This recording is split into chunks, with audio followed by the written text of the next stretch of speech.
Hello everybody, ఈ 3 ఆవు royal డైరీలో రెడీ ఉంది. 20 లీటర్ మీద ఇస్తాయి పాలు, 20 లీటర్ మీద ఇస్తుంది పాలు.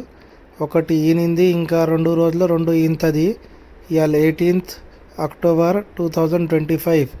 ఎవరికి ఆవు కావాలంటే ప్లీజ్ వచ్చి రాయల్ డైరీకు విజిట్ చేయండి, శంషాబాద్ రాయల్ డైరీ.